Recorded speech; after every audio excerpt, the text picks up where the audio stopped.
उत्तर प्रदेश में कांग्रेस ने 2024 लोकसभा चुनावों के लिए प्लान तैयार कर लिया है और इसके तहत यूपी में कांग्रेस के नए अध्यक्ष ने राहुल गांधी के अमेठी से चुनाव लड़ने का ऐलान भी कर दिया। उधर अमेठी ही नहीं बल्कि नए अध्यक्ष अजय राय तो वाराणसी से प्रियंका के चुनाव लड़ने के भी संकेत दे रहे हैं।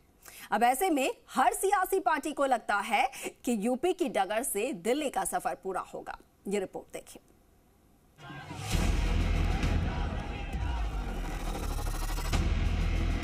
राहुल गांधी अमेठी से लड़ेंगे। प्रियंका गांधी जी की इच्छा बनारस अगर होगी, हमारा एक एक कार्यकर्ता उनके लिए जान लड़ेगा। ताजा बयान और हालात को देखते हुए लग रहा है कि कांग्रेस देश के सबसे बड़े सूबे उत्तर प्रदेश में अपनी खोई हुई जमीन को वापस पाने के प्लान में जुट गई है, क्योंकि कांग्रेस के हाल ही में बने यूपी के प्रदेश अध्यक्ष ने ऐलान कर दिया है कि राहुल गांधी अमेठी से चुनाव लड़ेंगे। राहुल जी अमेठी से चुनाव लड़ेंगे? बिल्कुल, राहुल गांधी अमेठी से लड़ेंगे। अमेठी के लोग यहाँ आए हैं। इस बयान को आधार माना जाए तो इस बार अमेठी में राहुल गांधी और स्मृति ईरानी की एक बार फिर टक्कर देखने को मिलेगी। अमेठी के सियासी मैदान में राहुल गांधी और स्मृति ईरानी कुल 2 बार आमने सामने आए हैं, जहां दोनों नेताओं ने एक बार जीत दर्ज कर मुकाबला 1-1 से टाई किया है। जहां 2014 के लोकसभा चुनाव में राहुल गांधी ने करीब 90,000 वोट से तो 2019 में स्मृति ईरानी ने करीब 55,000 वोटों से जीत दर्ज की थी। 2019 में करीब 21 साल बाद कांग्रेस को अमेठी की सीट से हार मिली थी। अमेठी सीट से राहुल के अब तक के सफर की बात करें, अमेठी की जनता ने राहुल को 3 बार जिताकर सांसद बनाया। राहुल गांधी साल 2004 में यहां से पहली बार सांसद बने तो 2009 के लोकसभा चुनाव में राहुल पर यहां की जनता ने फिर भरोसा जताया। वहीं साल 2014 में राहुल ने यहां से जीत की हैट्रिक लगाई। अजय राय जी ने राहुल गांधी जी को जो अमेठी से लड़ने की बात कही है, निश्चित रूप से अमेठी का जन पहले से उसकी तैयारी कर रहा है। अमेठी इस बार राहुल गांधी जी को रिकॉर्ड मतों से जिताकर अपनी भूल सुधारना चाहती है। वैसे अमेठी की सीट से कांग्रेस और गांधी परिवार का पुराना नाता रहा है, जिसको यहां की जनता ने भी खूब प्यार दिया।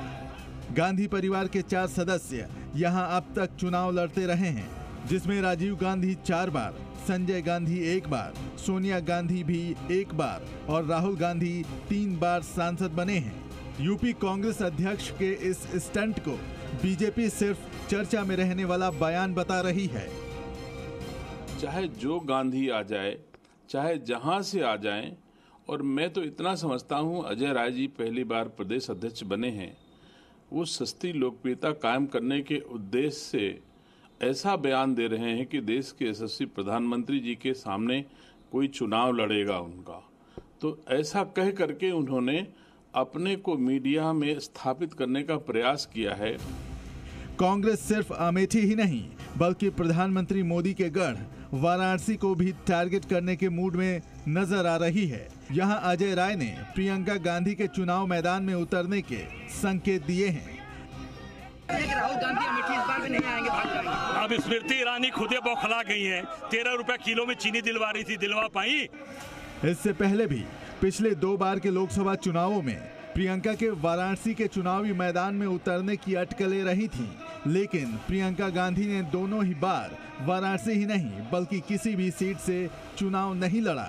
इस बार कई नेता प्रियंका को वाराणसी से पीएम मोदी के खिलाफ चुनाव लड़ने की सलाह दे चुके हैं, लेकिन यूपी में बीजेपी के नेता सिद्धार्थनाथ सिंह वाराणसी में प्रियंका की जमानत जब्त होने की बात कह रहे हैं। एक तो अमेठी के भगोड़े बन गए, चुनाव हारने के बाद भाग गए।